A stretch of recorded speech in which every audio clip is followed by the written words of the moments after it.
Olá pessoal, aqui é o Wellington Oliveira. Vamos conversar hoje sobre a morfofisiologia macroscópica interna, dos órgãos reprodutores femininos, correspondente ao roteiro 4, o módulo de reprodução e sexualidade. Em primeiro lugar, a gente precisa resgatar aqui essa organização topográfica, do útero. Então, na aula passada a gente estudou aqui a genitália externa, né, correspondente a clitóris, genitália externa, estruturas do pudendo, e músculos do períneo, fazendo essa divisão em parte externa e parte interna. Então, aqui os órgãos que estão aqui vão corresponder a esses órgãos internos. Quem são eles? O útero, a vagina, a, a tuba uterina e o próprio ovário. Tá? Então, a gente vai ter aqui vários ligamentos, várias estruturas de fixação desses órgãos aqui. Tá? E o que vai chamar bem atenção aqui é essa relação com a cavidade abdominal. Então, aqui a gente tem a cavidade pélvica, tá? Lembrem da estrutura aqui do sacro, sínfise púbica, delimitando aqui a cavidade pélvica. Então, a gente tem, além dos órgãos reprodutores, um órgão urinário, que é a bexiga urinária, e um órgão do sistema digestório, que é o reto. Tá? Percebam que o peritônio ele vai revestindo aqui, ele vai recobrindo esses órgãos, tá? Vai formar aqui, olha, uma estrutura que a gente chama de escavação, esse espaço aqui entre a bexiga e o útero, tá? Que é a escavação vésico-uterina. À medida que ele continua aqui, ele vai formar uma outra escavação que a gente vai chamar de escavação reto-uterina, tá? Então, formando, ele vai cobrindo, todas as estruturas. A gente vai ver que vai formar, por exemplo, os ligamentos que a gente conhece aqui, ligamento, por exemplo, aqui como o ligamento suspensor do ovário, que vai comunicar aqui artéria e veias ováricas com a parte abdominal, tá? É totalmente envolvido aqui, olha, pelo peritônio, assim como os outros ligamentos formados nessa região. Tá? Nessa imagem de cima para baixo, aqui, mostrando aqui a pelve menor, a gente vê inclusive a borda da pelve menor aqui, que a gente chama de linha arqueada. Tá? Você vai ter o reto lá atrás, o útero no meio e a bexiga aqui na frente. Veja que você não consegue visualizar a bexiga, está totalmente revestida aqui. Tá? Aqui você tem o suspensor do ovário, o ligamento redondo. Tá? A gente vai visualizar melhor eles em outras imagens. Okay? Quando a gente se propõe aqui a estudar as regiões uterinas, a gente precisa ver primeiro essa imagem aqui sagital, no corte sagital. Então, que corresponde àquela primeira imagem que a gente viu no slide anterior, onde a gente vai ter na extremidade mais distal o fundo do útero, tá? No meio, maior e mais longo, o corpo do útero, e que vai estar relacionado diretamente à cavidade uterina, e a gente vai ter o colo do útero. Entre o colo e o corpo, o colo é a extremidade mais proximal, vamos dizer assim, mais próximo da vagina. E a gente vai ter o istmo. O istmo é essa região mais estreita entre o corpo e o colo. Tá? O colo, por sua vez, ele vai ter porções. Ele tem uma porção chamada de supravaginal, tá? Que é essa porção aqui mais próxima do istmo, e uma porção vaginal, que é essa porção aqui mais próxima da vagina, tá? Onde a gente vai encontrar o ósseo externo do colo. Tá? No istmo, a gente vai encontrar o ósseo interno do colo uterino. Certo? Dá para ver isso aqui na outra imagem? Dá. Okay? Antes da gente ver aqui as camadas, é possível visualizar aqui essa região correspondente ao istmo, né, região mais estreita, e onde a gente vê também, né, o ósteo interno. Aqui a gente vê o ósteo externo, o colo todinho aqui, o canal do colo, tá, o canal cervical, e aqui a parede, né, do útero. Então a parede do útero, como a gente já viu, uma região chamada de fundo, uma região chamada de corpo, tá? Onde a gente vai ter camadas, né? Essas camadas uterinas, elas correspondem ao endométrio, miométrio e perimétrio, tá? O endométrio é a parte mais interna, o miométrio é a própria parede, né? A parte mais intermediária, e o perimétrio, o revestimento mais externo, tá? Então, essa seria uma boa organização, né, para a gente entender, né, essa imagem tridimensional aqui, né, com esse corte que o Sobota mostra para a gente, fica mais claro para entender. Para completar a imagem sagital aqui, mostrada aqui no muro. Para entender os ligamentos de fixação, né, uterina, a gente vai ver que na verdade existem outros ligamentos, não necessariamente de fixação. Os de fixação são o cardinal, o útero sacro e o redondo. Tá? O ligamento redondo é esse primeiro que aparece aqui, né? Ele se direciona anteriormente, né? Vai fixar na pelve, o útero. Tá? Eu vou ter um outro ligamento chamado de útero ovárico, que não é de fixação, mas é de comunicação aqui com o ovário. Ele acaba fixando o ovário, né? Importante isso, no útero. E eu vou ter o ligamento que a gente chama de suspensor do ovário. Então, a continuação aqui vai formar o suspensor, né? A gente vê aqui que é envolvido aqui pelo peritônio, né? Que a gente já tinha visto anteriormente, por onde vai passar a artéria ovárica, veia ovárica, né? A comunicação com o ovário. E por último, o ligamento largo do útero. Tá? Vamos entender o ligamento largo do útero. Lembra do revestimento do peritônio? Ele envolve aqui, né, toda essa região, a gente vê ele aqui destacado em branco.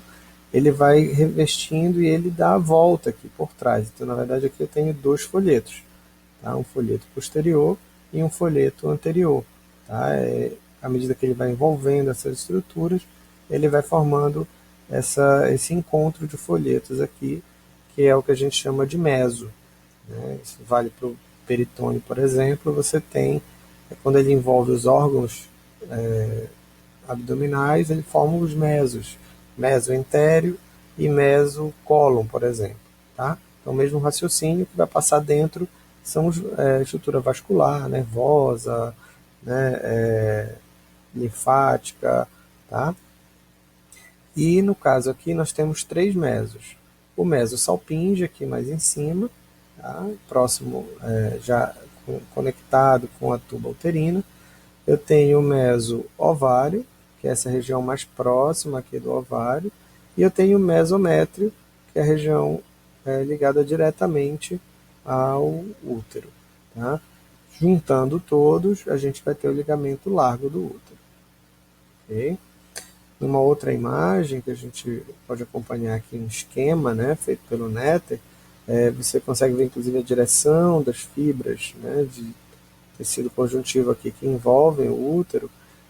A gente vê bem claramente a formação do ligamento útero-ovárico, né, e de onde ele está partindo, do ligamento redondo, tá, em relação ao corpo do útero. Já na região do colo do útero, você vai ver dois ligamentos, o ligamento sacro-uterino ou reto-uterino e o ligamento cardinal, né, ou transverso do colo. Tá? Esses dois ligamentos, olha, eles têm uma relação direta com essa região mais próxima ao colo, tá? Vão fixar ao sacro, ao reto, e vão dar mais estabilidade nessa região. Veja que nessa mesma região parte a parede da vagina. Né? Isso é possível visualizar nessa imagem de secação, né, do Netter também. tá? Onde você vê aqui, ó, o colo uterino já dissecado aqui, a estrutura que envolve, né? E essa faixa branca que você está vendo aqui é o ligamento cardinal, tá? Então, exatamente nessa região aqui você vai ter o ligamento cardinal. Aqui a parede, né, da vagina, tá? Exatamente como você vê no esquema aqui, tá? Mais para cima o ligamento redondo, o ligamento uterovárico aqui, a tuba uterina, né? E a formação, como eu disse, olha, dos mesos, e aqui no caso o ligamento largo do útero. Okay?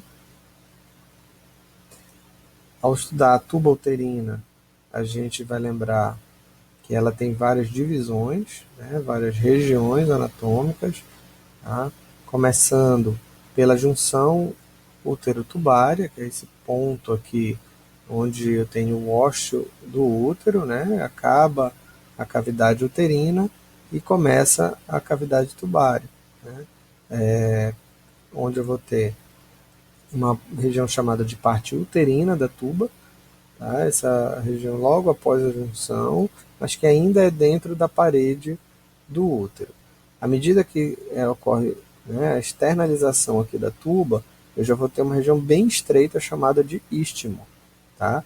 Já viram que toda vez que eu tenho um estreitamento, anatomicamente a gente vai dar o nome de istmo.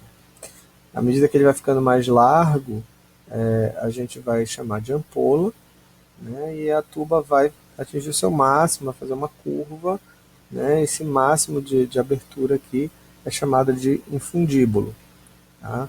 Que na sua extremidade mais distal, né, compreende aqui as fímbrias, né, esses filamentos aqui na borda, né, do infundíbulo, que vão envolver, né, vão ficar em contato direto com o ovário aqui, né? E à medida que o óvulo se lança aqui, né, para fazer exatamente o caminho contrário, ele vai estar envolvido aqui pelas fímbrias, né, seguindo o ósseo abdominal da tuba uterina, que é essa abertura, que é um contato direto, né, com a cavidade abdominal. Inclusive, se esse óvulo não migrar para a tuba uterina, ele pode se fixar nas vísceras abdominais, né, e a gente teria aí uma gravidez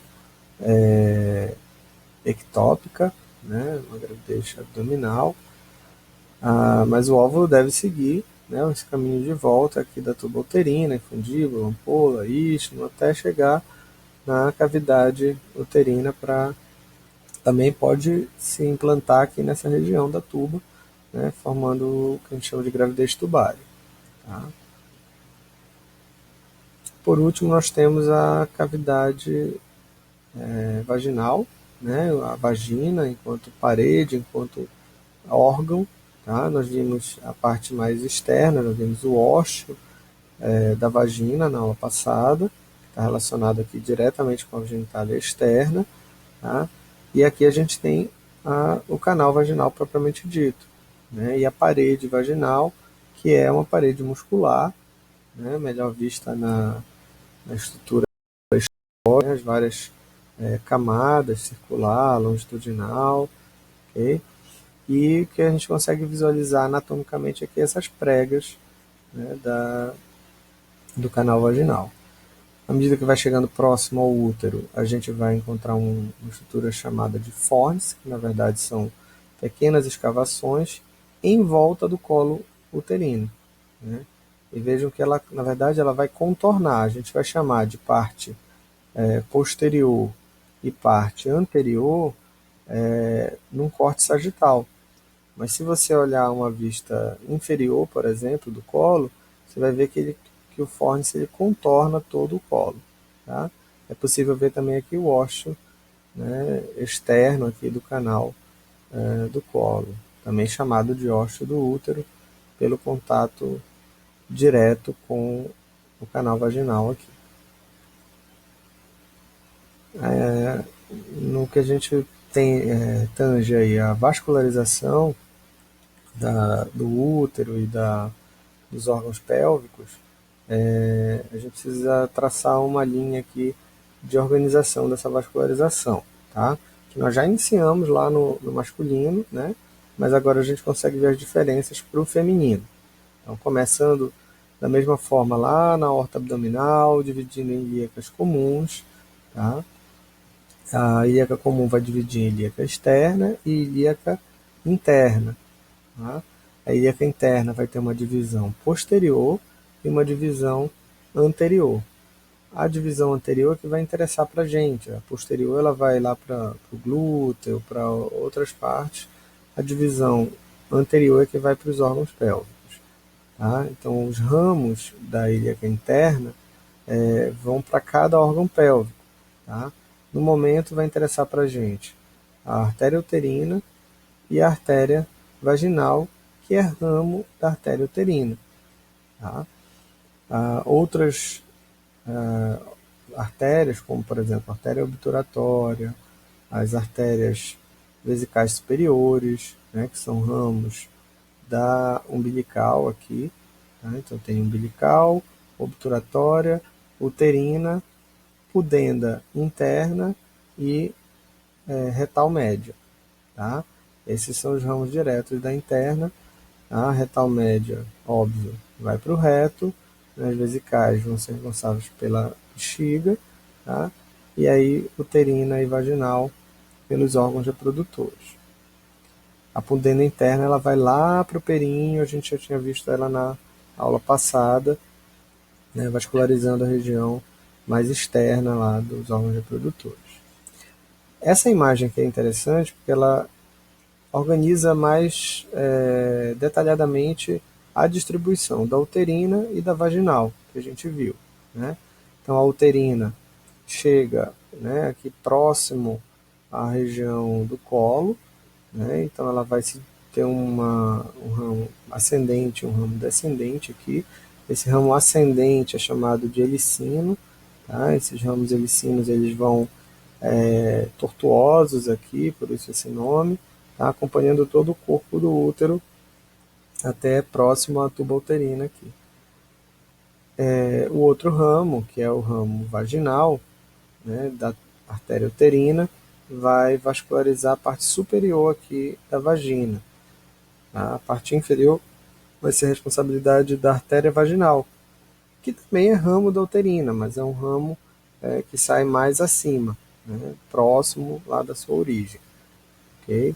Então eu tenho artéria vaginal e eu tenho o ramo vaginal da uterina. A helicina aqui em cima ela vai se dividir, né, formando um ramo que a gente chama de tubário e um ramo ovárico. Né? Tubário vai acompanhar todas aquelas regiões que a gente viu da tuba uterina, e o ramo ovárico, né, vai ser responsável pelo ovário juntamente com essa outra artéria aqui, ó, que vai se anastomosar, que é a artéria ovárica, que por sua vez veio lá do abdômen diretamente da horta abdominal, né, pelo ligamento suspensor aqui do ovário. Okay? Bem, pessoal, era isso por hoje. Bom estudo, né? Boa semana. Nos encontramos no Meet.